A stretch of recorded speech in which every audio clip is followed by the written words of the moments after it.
Encore une fois aujourd'hui pour le lancement de cette nouvelle saison 2019.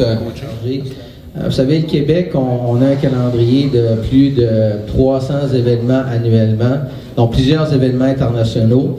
Je vous ai mentionné tantôt les championnats du monde de vélo de montagne qui vont avoir lieu au Mont-Saint-Anne. Donc la parole à Yves Blouin, qui, comme je l'ai mentionné, est le président de la Corporation événements d'été de Québec. On commence, bien sûr, avec les Masters cette année. Ça aussi, c'est un ajout. On aura les Masters du 21 au 23 août.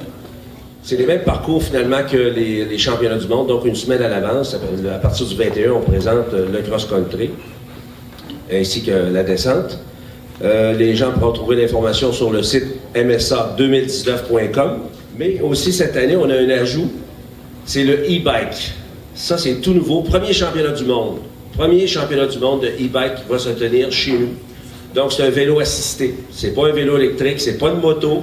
C'est un vélo assisté limité à 25 km/h. Donc, à partir de 25 km/h, les cyclistes sont sur leur pouvoir. Ils ont vraiment des réglementations très précises au niveau de la motorisation des vélos. C'est 250 watts maximum. Donc, c'est vraiment quelque chose. Et je peux vous dire, j'ai vu, on pense que c'est pour les pépères, ce genre de vélo-là. Pas du tout. C'est des coureurs professionnels qui vont être là-dessus. Il y a Julien Absalon, qui est un champion du monde en titre, qui va être du parcours. Il y aura Tomasz Fletchnek, qui, je pense, va participer aussi. Donc, ça va être très relevé, très spectaculaire.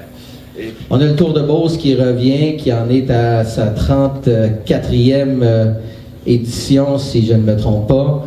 On a également le Grand Prix cycliste de Saguenay, qui est une autre course internationale, le Grand Prix cycliste de Québec et de Montréal, les deux seules épreuves du World Tour à se tenir au Canada qui sont à Québec et à Montréal. Cette année, ce sera le 10e anniversaire.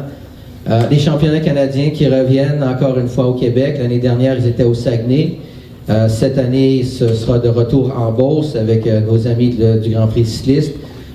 Plusieurs beaux événements également. La région de Québec, cette année, va accueillir aussi Tour Cadet, le Tour de l'avenir qui va être organisé par le Club Macadance avec Christine Gillard, qui était une compétition qui était à Rimouski depuis plusieurs années. C'est une compétition qui s'adresse aux jeunes, aux athlètes d'âge cadet, donc de moins de 17 ans et les juniors femmes.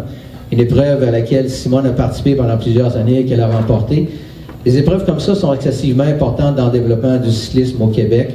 On a évidemment des rendez-vous également en vélo de montagne avec les Coupes Canada à Tremblant, à Baie-Saint-Paul et à Sherbrooke cette année. Donc un calendrier qui est fort chargé donc, et qui permettra aux athlètes de pouvoir se démarquer. Et cette année, ce sera la 10e édition d'Échappée Belle qui va se tenir dans la région de Bromont. Avec le début de la saison, ce qu'on veut pas, c'est déplorer des accidents et des décès sur les routes. Donc, on vous demande d'être prudent puis de nous accompagner et nous suivre par le biais du site de la Fédération, mais surtout, je vous dirais, d'être présent sur des événements dans la région de Québec. Vous avez pu le constater, il y a une foule d'événements qui vous attendent au cours de la prochaine saison. Et j'espère qu'on pourra vous y rencontrer en très grand nombre. Donc, merci encore de vous être déplacé. Merci, Yvan, de nous accueillir pour une 10e année consécutive. Merci.